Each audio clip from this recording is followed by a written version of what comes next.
Bonjour à toutes et à tous, donc heureux de vous retrouver aujourd'hui dans cette nouvelle vidéo où on va vous parler du coup de la suite de Parcoursup. On a commencé hier avec du coup comment s'inscrire sur la plateforme. Donc vous savez qu'il y a un calendrier qui est complet, donc on va vous afficher le calendrier aussi.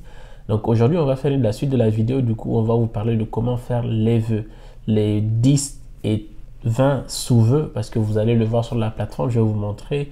Donc les étudiants ont droit du coup à 10 vœux, donc, et après vous avez droit à 20 sous-vœux. Je vais vous expliquer aussi ce que c'est que les sous-vœux et on va aller tout doucement. Donc cette vidéo se veut courte, donc restez jusqu'à la fin, mais surtout le plus important comme d'habitude, abonnez-vous parce que du coup si vous vous abonnez pas, moi je suis pas forcément content parce que on vous produit du contenu qui vous intéresse, j'imagine, parce que vous revenez, vous cliquez, donc la moindre chose c'est de vous abonner, rejoindre la famille, et c'est comme ça qu'on grandit ensemble. Donc mettez-nous des pouces, mais surtout mettez aussi vos questions en commentaire. Donc on va y aller directement, allez, go.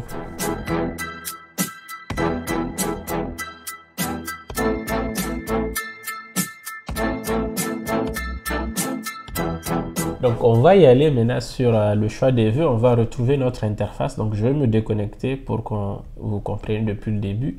Donc quand vous vous êtes déjà inscrit, donc ce qu'on a fait dans la première vidéo que je vais vous mettre si vous ne l'avez pas encore fait.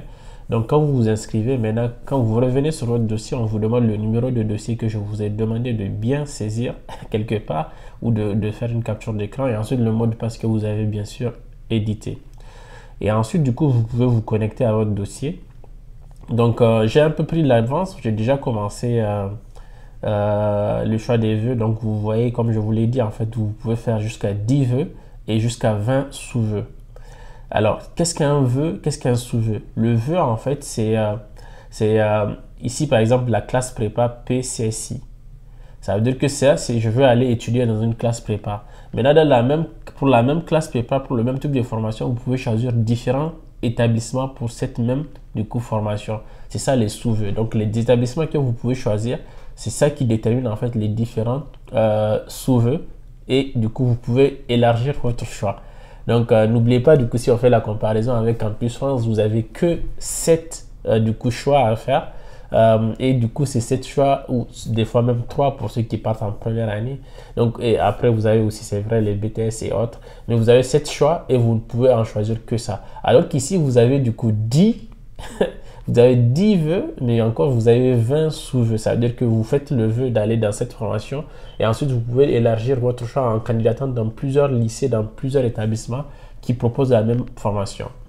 Je vais revenir sur un critère important parce que donc il y a beaucoup de gens qui nous demandent est-ce que je suis éligible, est-ce que je suis éligible en tant qu'étudiant international, j'ai Campus France chez moi. Et en effet, c'est vrai que quand vous faites les choix très mal, donc on va vous rappeler que vous êtes et les classes préparatoires et que en première année. Il y a des gens qui ont du coup un niveau bac plus 3 qui font du coup Parcoursup et qui ont les acceptations et qui n'ont même pas sur ce Campus France, mais pourtant ils ont le visa. Tant que vous arrivez à motiver votre choix de réorientation, c'est toujours possible. Et ça, on pourra le voir dans une autre rubrique où on va parler du coup de la partie visa, où on va revenir en fait quand vous allez dans la procédure visa sur comment du coup vous pouvez défendre vos choix si jamais vous avez fait une réorientation en passant par Parcoursup. Donc sachez aussi que les étudiants qui sont déjà en France dans le privé ou qui sont en tout cas déjà en France et qui étudient dans un programme qui leur plaît pas, vous pouvez toujours vous réorienter. Vous pouvez toujours vous réorienter, vous pouvez filtrer, sélectionner. Vous pouvez filtrer sur les écoles publiques, les universités publiques. Vous pouvez sélectionner les privés si vous avez envie d'aller en privé. Bien sûr, vous pouvez candidater dans les privés. Et ensuite, vous pouvez choisir les types de formation BTS, classe préparatoire. Attention, comme je l'ai dit, toutes les formations ne sont pas éligibles pour tous les étudiants internationaux. On va faire deux exemples. Par exemple, je peux choisir le DSG. Donc DCG plutôt, donc c'est le diplôme comptable de comptabilité gestion, donc qui est un niveau BTS. Donc j'ai eu pas mal de gens dans les lycées, mais c'est en première année, je rappelle. Donc vous choisissez du coup une ville, un lycée, par exemple. Et aussi je vous conseille quand vous choisissez les formations de toujours visualiser la fiche. de visualiser la fiche de formation. En fait, on vous explique quels sont les critères d'éligibilité, ce qui est très important pour vous. On vous dit que la formation, elle est très sélective, comme vous le voyez ici en rouge, formation sélective. On vous dit le taux de personnes, du coup, qui sont acceptées, le nombre de places dans la formation, les nombres de vœux, du coup, formulés l'année précédente. Et du coup, on vous donne même combien de personnes ont été sélectionnées normalement quand vous êtes sur la première page. Donc, c'est des informations qui sont hyper importantes et qu'il ne faut pas négliger. Vous pouvez demander les informations sur les frais, vous pouvez demander... en fait, vous pouvez avoir tout. On vous donne même des critères, en fait, du coup, qui sont essentiels pour que vous soyez accepté dans cette formation. Je vous conseille vraiment de regarder très, très bien. C'est de bien regarder. Et si une fois, bien sûr, vous avez fini de regarder toutes les informations et que, du coup, cette formation vous correspond, vous cliquez que j'ai bien pris connaissance de toutes les informations relatives à la formation et ensuite, du coup, vous l'ajoutez à votre choix. Et quand vous l'ajoutez à votre choix, bien sûr, on vous demande, du coup, si vous avez envie maintenant de remplir le projet, du coup, de formation motivée, on fera une vidéo pour expliquer ce que c'est et comment est-ce que ça se transpose à la lettre de motivation et comment est-ce que vous pouvez le rédiger, bien sûr. Et du coup, on vous dit aussi les pièces complémentaires qui sont vos bulletins de l'année, du coup. Et vous pouvez choisir de le faire ultérieurement, c'est ce que je fais. Donc, moi, j'ai choisi, du coup, cette formation-là. Donc, je valide, bien sûr, j'ai un aperçu et ensuite, j'enregistre. Quand j'enregistre, je me retrouve dans mon choix de formation.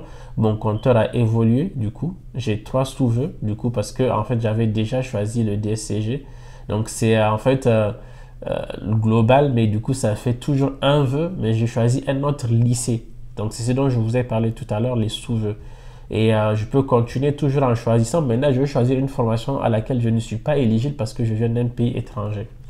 Donc cette formation, là, je vais décocher ça. Donc c'est des formations de type DUS en fait. Du coup, c'est des diplômes universitaires. Donc je ne suis pas éligible. Donc je vais quand même aller voir la fiche, bien sûr. Je sais que beaucoup l'ont fait parce que hier, je me suis fait contacter par beaucoup de gens qui disaient qu'ils l'ont fait. Donc, je pars jusqu'en bas, je dis, bon, je mets à mon vœu. Et bien sûr, j'ai un message d'erreur qui me dit, vous avez déclaré que vous étiez dans un pays A, procédure Campus France, donc vous ne pouvez pas choisir cette formation. Ce qui est tout à fait normal. C'est normal. Et on vous l'avait déjà dit, donc je fais un retour, j'ai bien compris et désolé. Et du coup, vous pouvez choisir maintenant, du coup, une classe préparatoire. Une classe préparatoire, je peux venir ici. J'ai déjà fait un vœu de classe préparatoire du coup. Et du coup, quelle est... je décoche formation en apprentissage, bien sûr. Je ne cherche pas de formation en apprentissage. Il n'y a pas de classe préparatoire en apprentissage, bien sûr. Donc, je peux choisir les classes prépa. Il y a des classes prépa littéraires, il y a des classes prépa maths. Du coup, il y a des classes prépa vraiment dans toutes les filières et je vous conseille de bien regarder. Et en plus, ce qui est particulier avec les classes prépa, c'est qu'il y a des formations où vous avez des internats filles et garçons. Il y a des classes prépa qui n'ont pas d'internat ou il y a des classes prépa en tout cas qui sont beaucoup plus spécifiques. Mais même les DSCG.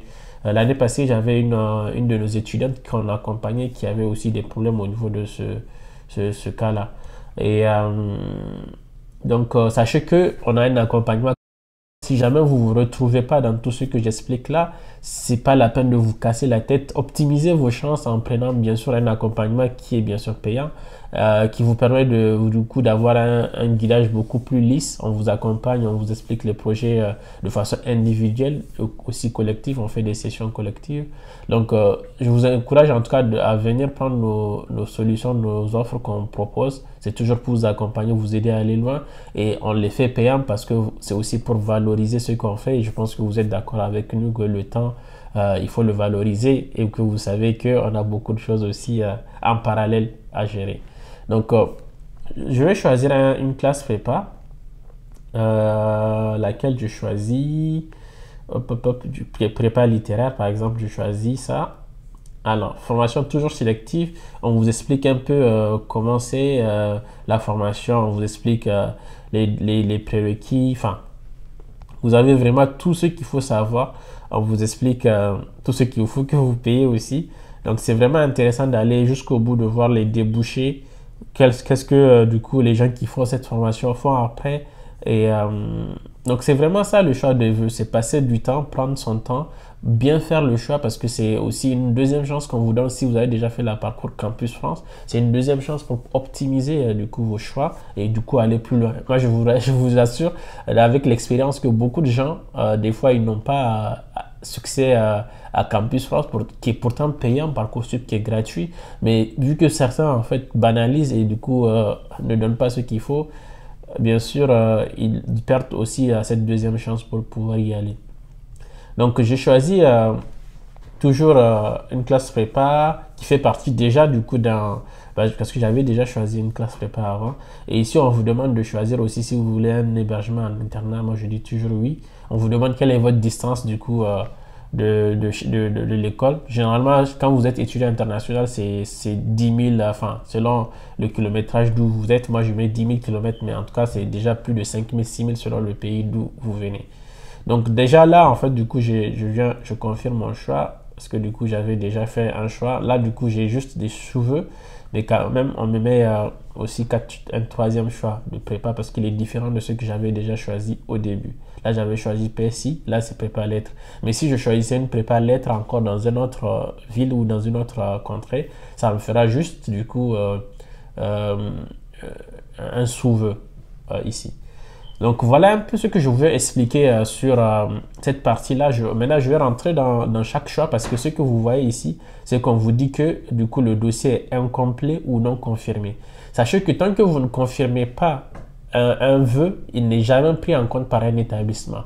Et aussi une chose qui est très importante en fait, c'est que les établissements, chaque établissement verra que le vœu que vous avez fait chez lui, il ne verra pas les autres choix que vous avez fait. Donc il n'y a pas d'inquiétude à faire à ce niveau-là. Et aussi, vous avez du coup cette timeline-là jusqu'au 29 mars pour confirmer tous vos vœux. Vous avez le temps de travailler votre projet motivé du coup, donc votre PFM du coup. Vous avez le temps de revoir d'autres établissements, vous avez le temps d'échanger avec des gens qui ont été dans cette formation.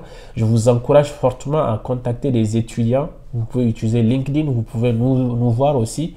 On peut vous mettre en contact avec des étudiants, bien sûr, si vous êtes dans un autre parcours d'accompagnement, qui ont fait peut-être la formation que vous voulez, parce que nous, c'est comme ça que notre offre d'accompagnement fonctionne. C'est toujours validation du dossier, témoignage du coup d'anciens, et aussi discussion sur votre projet d'études, sur votre projet de carrière, où est-ce que vous avez envie d'aller et on est capable de vous accompagner. Pour ceux qui ne savent pas, je vais bientôt faire une vidéo aussi sur mon parcours, c'est vrai. Les gens ne savent pas, moi j'ai fait aussi une prépa intégrée, j'ai ensuite fait une école d'ingénieur, ensuite fait une deuxième école d'ingénieur en France et j'ai travaillé pendant 7 ans et ensuite maintenant je suis en train de faire un MBA aux États-Unis.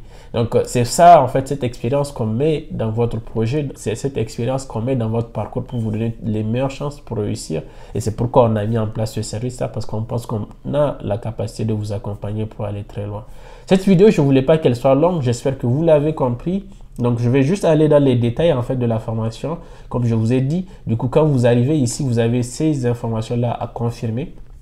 Donc, c'est là, la confirmation, c'est vous avez jusqu'au 7 avril, mais en fait, je vous ai dit que vous avez le droit de choisir les vœux jusqu'au 29. À partir du 29, vous ne pouvez plus rajouter de vœux, mais vous pouvez toujours les retravailler. Et ensuite, du coup, vous avez à saisir toutes ces informations-là. On pourra faire une vidéo complémentaire juste pour expliquer cela. Donc, je vais m'arrêter ici. Je ne veux pas que la vidéo soit très longue. Donc, ce n'est pas le but. Donc, pour que vous puissiez la revoir plusieurs fois. Et ensuite, on va revenir maintenant parler de ces pièces justificatives des bulletins. Il y avait des gens qui me demandaient, mais je n'arrivais pas à saisir mes bulletins. Je ne sais pas si tu avais réussi à saisir du coup autre chose, c'est-à-dire tes vœux. Donc, j'arrête cette vidéo-là. Donc, si vous avez des questions, mettez-les en commentaire. Mais surtout, abonnez-vous à la chaîne YouTube. Et surtout, si vous avez des questions, venez nous voir sur Instagram. Je vous mets les deux Instagram. Mon personnel et celui aussi de Karatu Postbac du coup. Mais surtout, téléchargez l'application si vous voulez aussi nous contacter et faire des candidatures depuis l'application. Allez, go!